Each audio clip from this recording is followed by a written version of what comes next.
pero que se les denomina, por su característica, se les denomina como de tipo corona, porque obviamente porque van sobre el carácter normalmente y pues funcionan como una corona.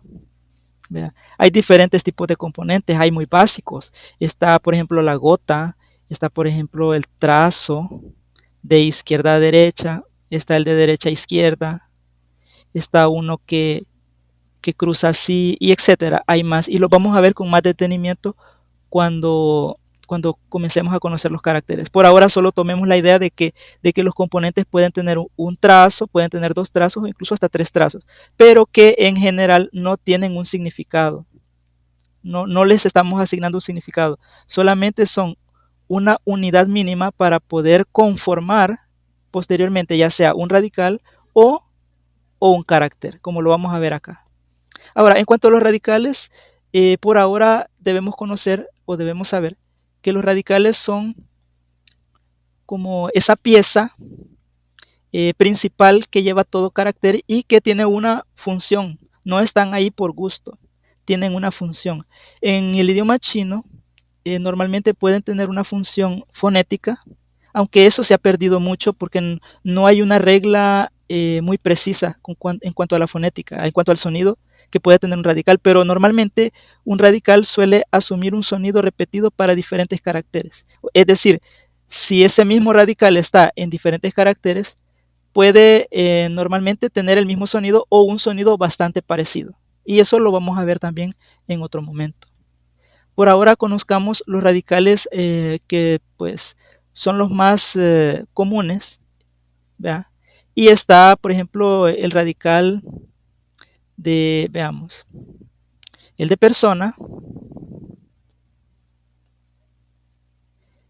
El de persona en sí es un carácter, pero cuando funciona como radical se transforma.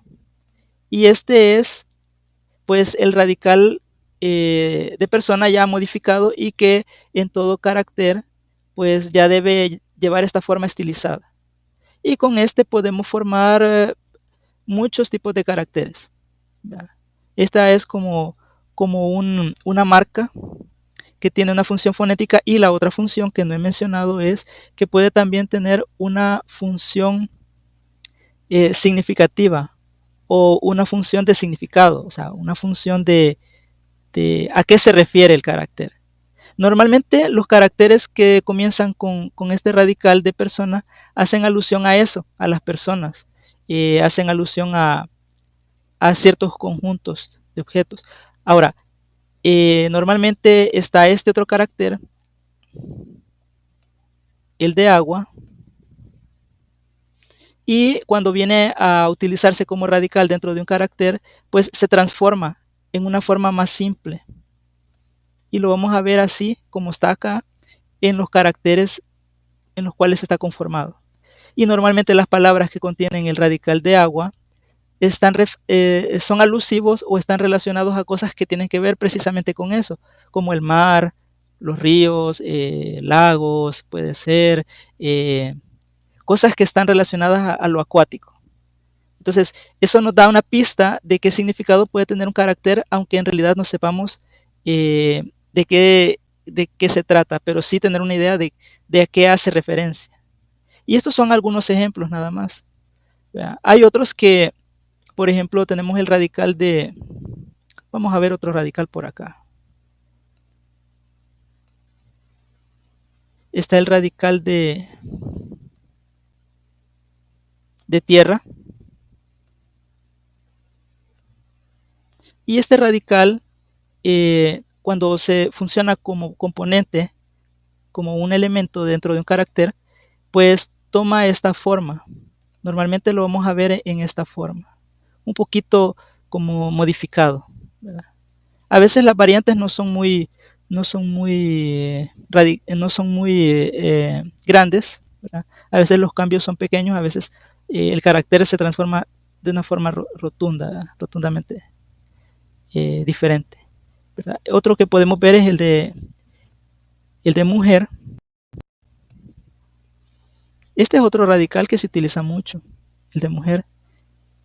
Y este radical normalmente aparece en un carácter como un componente principal, un poquito aplastado, ya sea en forma vertical para ocupar menos espacio, o también en algunas ocasiones eh, está aplastado en forma horizontal y queda abajo. A veces queda en la parte de arriba. Bueno, eso sucede, no sucede con todos los radicales, pero sí, como ya vieron, las modificaciones suelen ser bastante obvias. Ahora vamos a ver cómo se comportan los caracteres ya como una unidad completa significativa, o una unidad que tiene un significado, un sonido preciso asignado, y también un tono, porque cada carácter tiene varios elementos que les voy a mencionar. Solo veamos algunos para ver que son a veces muy interesantes. Por ejemplo, veamos el carácter de sol. Aquí podemos observar que parece estar conformado por varios componentes, y de hecho son varios componentes. Este significa sol o también significa día. Luego tenemos este, que es el de luna, y también puede significar mes. Estos son los más básicos que vamos a ver o que podemos observar. Está, por ejemplo, el de los números, ¿verdad? Los números 1, 2 y 3. Solo para tener una idea por ahora que estamos hablando de caracteres, pero que lo vamos a aprender en otra ocasión, ya con la clase propiamente. ¿Vea? Y podemos también ver el carácter de...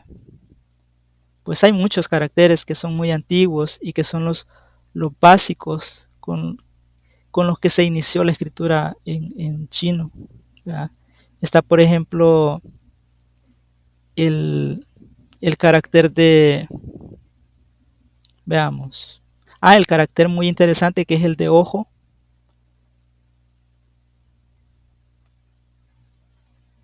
El de ojo es así. Y el que se parece al de ojo es el de oreja. Tal vez pareciera... Este es el de oreja. ¿Verdad? Y así. Están de las partes del cuerpo, están de diferentes tipos. Hay unos que son muy, muy, muy antiguos y muy básicos.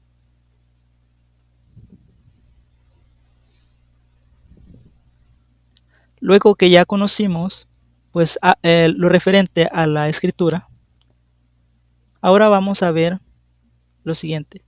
¿Qué debes aprender acerca del idioma chino? Pues como ya había mencionado, la fonética, y hemos mencionado el pinyin. Eso es importantísimo. Pero en nuestro aprendizaje vamos a ver el sistema de sonidos chino entre bloques. El primer bloque lo vamos a conocer como los sonidos fáciles, porque existen en el español y nosotros no vamos a tener ningún problema en pronunciarlos. Luego tenemos el bloque número 2, que nosotros podríamos denominar como comprensibles, porque aunque no son propios de nuestro idioma, son sonidos que perfectamente vamos a poder pronunciar. Y por último tenemos el bloque 3, y pues son los sonidos que no existen en el español y que requieren y merecen un poco más de atención y de práctica. Otra cosa que debemos conocer y que a lo mejor ya has escuchado en algún lugar o en algún libro, es que los tonos son una parte muy importante del idioma chino, de la fonética china, y que los tonos determinan si los pronunciamos mal, podemos estar indicando una palabra que no queremos decir. Y existen 5 tonos. En general son 4, pero el quinto pues tiene su función también. El tono 1, que sería un tono plano, porque representa un sonido breve, un poco prolongado. El tono 2, que es ascendente. El tono 3, que es semi-ascendente. Y el tono 4, que es descendente. Ahora, con el tono 5, pues normalmente se le llama tono neutro, ¿verdad? Y podemos utilizar perfectamente los números para designar a cada tono, pero también podemos representarlos con una marca. Por ejemplo, el tono plano normalmente se representa con una raya sobre la vocal de ese pinning. El ascendente pues es así como nosotros lo conocemos, ¿verdad? Con, como una tilde. El semiascendente que baja y luego, ¿verdad? Brevemente. Y por último está el descendente, que es el que solamente pues va así en caída. En otro momento vamos a aprender de forma más precisa cómo una técnica para poder aprenderse los tonos y que se nos queden bien grabados. El tono neutro se representa normalmente por un punto sobre la vocal del pinning, o también podemos simplemente no escribir nada y pues se sobreentiende que es un tono neutro. Ahora, luego de esto, ¿qué debes aprender con respecto a la gramática? Pues lo que debemos conocer de la gramática es el orden de la oración, porque es importante. En el idioma chino hay un orden específico que debemos respetar. Si ese orden no lo sabemos manejar como sigue la estructura correcta, el significado puede cambiar o puede no tener sentido. Las estructuras especiales nos permiten pues formular oraciones con ideas pues que se corresponden al español o que pueden perfectamente ser equivalentes. Así que esas estructuras son muy importantes conocerlas. Dentro de esas estructuras vamos a ver lo que les había mencionado de las partículas modales. Y luego tenemos los caracteres con doble función. ¿Por qué decimos que son de doble función? Porque los caracteres, existen algunos que además de tener un significado para formar palabras, también tienen la función gramatical de representar, por ejemplo, eh, normalmente puede ser modal o puede ser temporal, puede ser, digamos, indicar pasado, puede ser indicar futuro, puede ser, entre otras cosas, puede tener una función gramatical específica. Por eso es que además de funcionar como dentro de una palabra, también tienen esa función gramatical que vamos a ver más adelante. Y esta sería otra cosa que debemos conocer de la gramática. Ahora, ¿qué debes aprender con respecto a la escritura? Y aquí nos vamos a detener un poco observando esto. En cuanto a la escritura, pues debemos conocer primero el orden de trazos de los caracteres. El orden de trazos es importante. No se escribe como nos parezca. Existe un orden y debemos comenzar con un trazo específico y terminarlo con un trazo específico. Hay reglas para hacer eso. Y el orden de trazos nos permite que lo podamos aprender los caracteres más fácilmente y también para poder escribirlos con mayor rapidez. Otra cosa que debemos saber de la escritura, o sea, los caracteres Hanzi, es el significado básico de cada carácter Hanzi. A cada carácter va asociado un significado específico, pero ese es el significado general, porque muchas veces cuando formamos una palabra con un carácter o con dos caracteres o con tres, pues el significado puede ser relacionado a su significado original o también puede ser muy diferente. Y lo otro que debemos conocer y que ya mencionamos es el pinning. Y luego el tono, que también ya lo mencionamos. Ahora, estos son los 4 elementos que existen en cada carácter. ¿Verdad? Luego, nos podemos haber preguntado en algún momento cuántos caracteres existen. No hay una cantidad exacta porque de todos en toda la historia, desde que existe la escritura china, hasta el momento se han ido incorporando una infinidad de caracteres, ¿verdad? Y no podemos precisar cuál es la cantidad exacta, porque algunos han caído en desuso, otros porque han tomado otra forma, existen caracteres que se podían escribir de dos maneras diferentes y tenían el mismo significado y un montón de situaciones.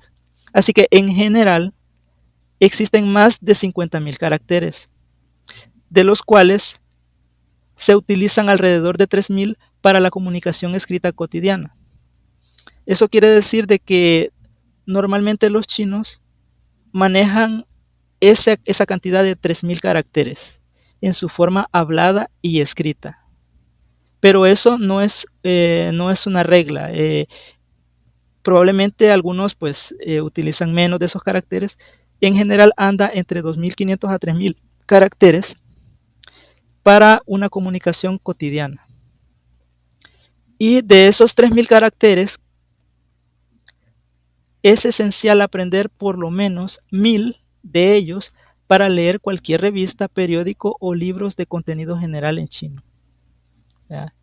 En cuanto a los caracteres, sucede un fenómeno muy interesante, que con un pequeño grupo de caracteres podemos formar de forma progresiva muchas palabras, ¿verdad? Entonces la combinación de esos caracteres es lo que permite que ampliemos nuestro vocabulario. Por lo tanto, como mínimo para un extranjero sería necesario conocer 1.000 caracteres, como mínimo, ¿verdad? Y como les digo, no es una regla, ¿verdad? No sucede con lo mismo con la forma hablada como con la forma escrita, ¿verdad? A lo mejor en la forma hablada lo que debemos conocer es muchos más caracteres, pero tenemos que guiarnos con el pinyin y no va a ser necesario pues tener que escribir el carácter. Y eso sucede con los niños cuando están en primer grado, porque ellos cuando van aprendiendo sus lecciones, hay caracteres que deben sí o sí aprendérselos de forma escrita y hablada, pero hay caracteres que como mínimo tienen que al menos saberlos pronunciar y conocer en la forma hablada, y no necesariamente tener que escribirlos, ¿verdad? Así que esto sería pues la información referente, lo más esencial que deberíamos conocer sobre el idioma chino, y posteriormente en otro video vamos a conocer también paso por paso la gramática desde cero, obviamente.